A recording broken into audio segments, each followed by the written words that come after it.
ओम, एक ओंकार, अल्लाह, God, supreme power से आती है।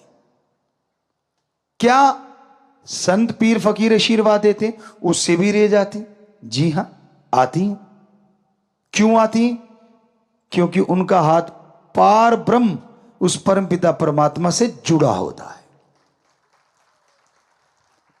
साइंस के अकॉर्डिंग उनकी सिक्स सेंस हमेशा मालिक से कनेक्ट रहती है।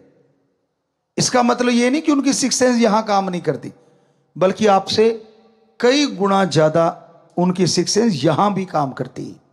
यह कैसे पॉसिबल है? यही वो अनसुलझी पहेली है जिसे साइंस शायद ही कभी सुलझा पाए, पर धर्म सुलझाते हैं। कैसे? संत पीर फकीर जैसे आपको बताया बनाए नहीं जाते, वो पैदा होते। फर्स्ट जब वो आत्मा गर्भ में आती तो परम पिता परमात्मा के अंश तो सारी आत्माएं होती हैं, पर वो उस मालिक से डायरेक्ट उस बॉडी में आती। बाकी जन्म भोग के आती, 84 लाख जूने भोग के आती।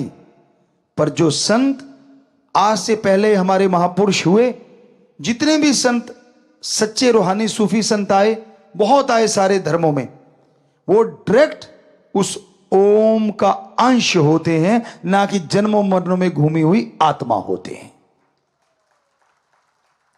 तो अब पता नहीं 84 लाख जूनियों में कितने बार चक्कर लगा चुकी आत्मा। एक तो वो है मनुष्य के शरीर में, और एक वो है जिसे भगवान ने डायरेक्ट अपना अंश बना के भेज दिया। तो नेचुरली वो जो घूम घुमा के आई है, वो तो संचित कर्म इकट्ठे किए बैठी है। उनको भोगते भोगते कभी गुस्से हो जाती है, कभी सतगुरु राम से भी मुनकर, कभी कुछ कभी कुछ कभी कुछ।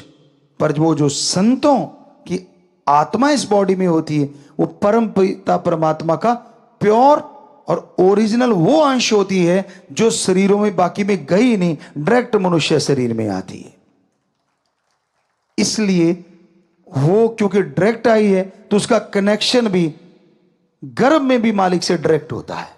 बाहर तो छोड़ो आप, अब कनेक्शन डायरेक्ट है। तो जब वो आशीर्वाद या वो बात कहें या वो आंखों से निहार दें, असर किन पे पड़ता है? इन रेज का। जो झोली फैलाए बैठा है, दीनता, नम्रता जिसके गहने हैं, जो 100% संतों के गुरु के वचनों को मानता है, ना कि नजायज फायदा उठाने के लिए आया, वो नहीं। जो अपने पीर फकीर से दृढ़ यकीन रखता है। इसलिए हमने आपसे हमेशा दो ही तोहफे मांगे, वचनों पे पक्के रहो और दृढ़ यकीन रखो, तो नेचुरली प्रीत बढ़ेगी। और फिर आप देखोगे कि एक नजर भी अगर टकरा गई तो पता नहीं क्या से क्या दिखा दे।